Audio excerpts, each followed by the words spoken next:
Good morning students. Last time जो आपका test हुआ था, जो आप क्वेश्चन हमने दिए थे टेस्ट में, तो उनको हम यहाँ पे समझ लेते हैं वन बाय वन, फिर हम नेक्स्ट टॉपिक पे हम आगे चलेंगे। जो हमारा टेस्ट था तो उसमें कुछ क्वेश्चन थे, बहुत कंसेप्चुअल क्वेश्चन थे। कुछ बच्चों ने काफ़ी मतलब हद तक हद तक अच्छा किया। और मैं ये कहना चाहूँगा, अगर कंसेप्चुअल अप्रोच अगर आपकी बहुत अच्छी होती है तो क्वेश्चन करने में बहुत कम दिक्कत होती है। ठीक है, तो चलिए बातें तो होती रहेंगी। हमने जैसे कि पहला क्वेश्चन था, उस क्वेश्चन में ये पूछा था कि when a charged comb is brought near a small piece of paper, कि अगर मेरे पास ये कॉम है, अगर मैं इसको पेपर के पास लेके जाऊं तो क्या ये वाला पेपर चार्ज हो जाता है क्या कुछ इंस्टेंट तक? बाकी देखो, ऐसे तो एंटीक्यूटी है कि यहाँ के चार्ज ग्राउंड में शिफ्ट हो जाएंगे, वो अलग बात है।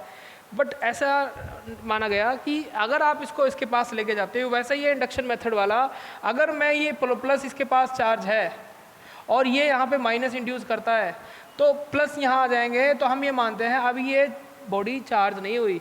जब इसमें नेट चार्ज रह जाएगा तो ही इसको चार्ज माना जाएगा। ठीक है, तो इसका आंसर क्या आना चाहिए? नो। आप ऐसा नहीं कह सकते कि ये बॉडी चार्ज हो गई। ओके, ठीक है। इसके बाद तो ये खींचेगा भी इसको, उसके बाद इसमें कुछ चार्ज बच जाता है नेट, उसकी बात अलग है। ब्रॉट करने, नियर लेके आने से चार्ज बॉडी चार्ज नहीं होती, याद रखें। चलिए नेक्स्ट क्वेश्चन पे चलते हैं। If A charge is placed at A rest in an electric field, इसमें बोला गया कि अगर मेरा एक चार्ज रेस्ट पे है और होती है इलेक्ट्रिक फील्ड लाइंस, ऐसे ये पैरेलल फील्ड लाइंस है ना, ठीक है, पैरेलल तो नहीं दिख रही तो हम बना लेते हैं। एक फील्ड लाइंस ऐसी है, ऐसे, और एक फील्ड लाइंस ऐसी है। इन दोनों में क्या अंतर है? ये नॉन यूनिफॉर्म है और इनकी आप उसकी शेप देख सकते हैं कैसी है। अब से बोला गया कि चार्ज कैसे जाएगा, वो हमेशा along the line of force जाएगा या कुछ अपना रास्ता बदल लेगा। तो हमने जब पॉइंट्स किए थे इसके, तो हमने एक चीज़ मानी थी कि जब किसी पॉइंट पे अगर आप फील्ड की डायरेक्शन निकालते हो तो वहाँ पे अगर आप चार्ज रखोगे तो वो कुछ अगर जाएगा तो ऐसे जाएगा। कोई कंडीशन नहीं है कि जो एक कर्व पाथ है लाइन्स का, उसी के अलोंग रास्ते से वो चार्ज भी जाएगा। तो हमेशा इलेक्ट्रिक फील्ड की डायरेक्शन किसी पॉइंट पे क्या निकाल के करते थे हम? टेंजेंट ड्रॉ करते थे ना। हाँ, बट अगर आप यहाँ रख दो रेस्ट पे चार्ज, तो ये कैसे जाएगा? अलोंग द लाइन जाएगा, हमेशा जाएगा। ये नहीं सच, तो ये हमेशा इधर along the line of force जा सकता है चार्ज स्ट्रेट लाइन में, बट यहाँ पे नहीं। ओके, चलिए नेक्स्ट क्वेश्चन पे चलते हैं हम। तीसरा क्वेश्चन क्या था? बहुत अच्छा क्वेश्चन था, बच्चों ने इसमें दिमाग नहीं लगाया। हाँ, मुझे एक बात बताओ कि तीसरा जो क्वेश्चन है उसमें कहा गया कि मेरे पास एक रिंग है, इसका एरिया वेक्टर, ये रिंग ऐसे रखी हुई है, ऐसे नहीं रखी, ये रिंग ऐसे रखी है। ओके, और फील्ड लाइंस ऐसी जा रही हैं, जा रही है, ठीक है। देखो इसको, फील्ड लाइन कैसी गई? ऐसी गई। ये फील्ड लाइंस है और ये इसका एरिया वेक्टर दो तरफ बनेगा, एक तो इधर बनेगा या फिर इधर बनेगा, आपकी इच्छा कहीं बना लो आप। ए वेक्टर, ये भी एरिया वेक्टर। ओपन सरफेस है तो दो एरिया वेक्टर बनेंगे। ओके, अब इसमें आपको बोला गया कि a circular ring of radius R made of a non conducting material.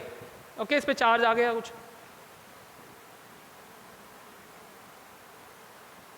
इस पे चार्ज है ना, देख लेते हैं। Ring of R made of a non conducting material is placed with its axis parallel to a uniform electric field. ठीक है, इस पे चार्ज तो नहीं गिवन है, बट इसको बोला गया नॉन कंडक्टिंग मटेरियल है। अच्छा, तो इसमें बोला गया कि मैं अगर, मेरा फॉर्मूला क्या होता है इलेक्ट्रिक फ्लक्स का? Dot is equal to E A cos theta, यही होता है ना। डॉट हटा दें तो ई ए कोस थीटा हो जाएगा। अच्छा, ये फ्लक्स था। आपसे बोला इसने कि अगर मैं डायमीटर के अलोंग इसको अगर मैं रोटेट करवाऊं तो ring is rotated about A diameter through 180 degree, does the flux of the electric field change? ये डिक्रीज होगा, इंक्रीज होगा? तो बच्चों ने, कईयों ने डिक्रीज लिख दिया, कईयों ने बोला डिक्रीज या इंक्रीज होगा ही नहीं, चेंज ही नहीं होगा। तो नहीं, अब देखें ध्यान से, अगर मैं इसको ऐसे घुमाऊं तो फ्लक्स जितना है उतना ही है, बट आप सोच के देखो, ये अगर मैं ये वाला पॉइंट ऊपर दिख रहा है आपको, मान लो यहाँ पॉइंट बनाए तो ये घुमा, अब अगर मैं इसको घुमाऊंगा तो बताओ फ्लक्स पहले क्या आएगा, कम होना स्टार्ट होगा, डिक्रीज हो गया। अभी 180 डिग्री पे घूमना है इसको, तो ये वाला पॉइंट कहाँ जाएगा, नीचे आ जाएगा, तो ऐसे घूमेगा ना। तो देखो अगर फील्ड लाइंस ऐसे जा रही है तो ये ऐसे घुमा तो पहले क्या हुआ, फ्लक्स 0 हो गया, 90 हो गया ना एरिया वेक्टर ऊपर फील्ड लाइन से ऐसे। बट जैसे नीचे आने लग गया फिर से फ्लक्स सोचिए इंक्रीज हो गया। तो पहले डिक्रीज होता है और फिर इंक्रीज होता है, ध्यान रखें इस चीज़ का। ये बच्चों ने नहीं जवाब दिया इसका, बट अच्छा क्वेश्चन था सोचते तो first decrease then increase, right. चलिए नेक्स्ट क्वेश्चन पे शिफ्ट चलते हैं। नेक्स्ट क्वेश्चन हमारा फोर्थ क्वेश्चन, बोला गया कि एक spherical shell made of a plastic, मेरे पास एक प्लास्टिक का शेल है, देखिए मान लो ये ऐसे है, इस पर एक चार्ज दे दिया।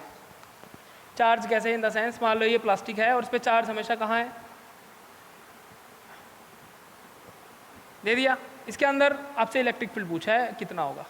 अब मुझे बताओ गॉस थ्योरम अगर अप्लाई करें, अगर सरफेस बनाओ गॉसियन सरफेस जस्ट इसके अंदर, तो बताइए क्या होगा, क्या अंदर चार्ज है, नहीं, तो इलेक्ट्रिक फील्ड क्या होगा, 0। इलेक्ट्रिक फील्ड क्या होगा, 0 हो जाएगा ना। E dot D S integrate close integral क्या इन बाई एप्सिलॉन नॉट। अरे ये फैक्टर 0 हो गया, डी एस तो 0 नहीं है बट ई की वैल्यू तो हम 0 मान लें, तो क्या आएगा आंसर, 0। अब किसी ने बोला कि मान लो मैंने इसको हथौड़े से ऐसे इसको पीस के थोड़ा सा मार के चोट इसको, ये कुछ ऐसी शेप का हो गया। अब पूछा कि इलेक्ट्रिक फील्ड बताओ कहीं होगा क्या, तो डिपेंड करता है, सॉरी मतलब अगर चार्ज तो अभी भी कहाँ है, सरफेस पे है ना, कहीं ज़्यादा होगा कहीं कम होगा, आड़ा टेढ़ा, बट अभी भी अगर सरफेस ड्रॉ करोगे गॉसियन सरफेस, तो अभी भी इलेक्ट्रिक फील्ड क्या आएगा, 0 ही आएगा। फिर इसमें एक और क्वेश्चन पूछा कि क्या इस अगर ये मेटल का होता तो क्या होता, मेटल है तो और आसान है, हमें पता है मेटल के अंदर चार्ज रहता ही नहीं, चाहे वो सॉलिड हो या फिर होलो हो, तो भी आंसर क्या आएगा, 0। तो इलेक्ट्रिक फील्ड हमेशा क्या माना गया, 0 माना गया। ओके, और देखिए आगे नेक्स्ट क्वेश्चन है इसका कि why an aircraft tyres made so conducting. जो हमारे जो एरोप्लेन्स होते हैं उनके चार्ज, उनके जो टायर्स होते हैं वो कंडक्टिंग होते हैं, क्यों होते हैं, उसका कारण क्या है। आप सोच के देखो, अगर मान लो कोई 90 साल का बुजुर्ग उस पर सफ़र कर रहा है और जब जहाज़ हवा में चलता है तो फ्रिक्शन तो होगी नो डाउट, चार्ज पार्टिकल उस पर आ जाएंगे, पूरा मेटल का है वो, तो जब वो उतरेगा तो उस पर चार्ज इकट्ठा हो गया। टायर्स इंसुलेटर है मान लेते हैं, तो जैसे ही जहाज़ उतरेगा लैंड करेगा, तो जैसे ही वो बुजुर्ग आदमी उतरा, उसने हाथ पकड़ के रेलिंग से नीचे उतरा, तो शायद चार्ज उनके थ्रू उसमें ट्रांसफ़र हो जाए अर्थ में, तो उनको जोर का झटका लग सकता है।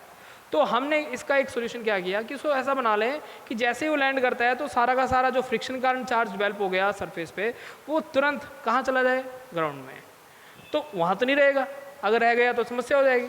इसलिए एयर फ्रिक्शन के कारण जो चार्ज डेवलप हो जाता है उसको ख़त्म करने के लिए हम क्या करते हैं, टायर्स को कंडक्टिंग बनाते हैं। ये हमारा 5th क्वेश्चन का आंसर है, ठीक है। अच्छे बच्चे हैं, कहीं उन्होंने लिखा भी है इसका आंसर। आगे देखिए नेक्स्ट क्वेश्चन। नेक्स्ट क्वेश्चन है हमारा, why 2 electric field lines of force are not intersect each other, कि 2 फील्ड लाइंस एक दूसरे को क्रॉस नहीं करती। अगर आप मान लो आपने बोला कि 2 लाइंस ऐसे क्रॉस कर गई, लो, तो इस पॉइंट पे आप बताओ जो हमने इलेक्ट्रिक फील्ड पढ़ा है वो नेट पढ़ा है, क्या पढ़ा है, नेट।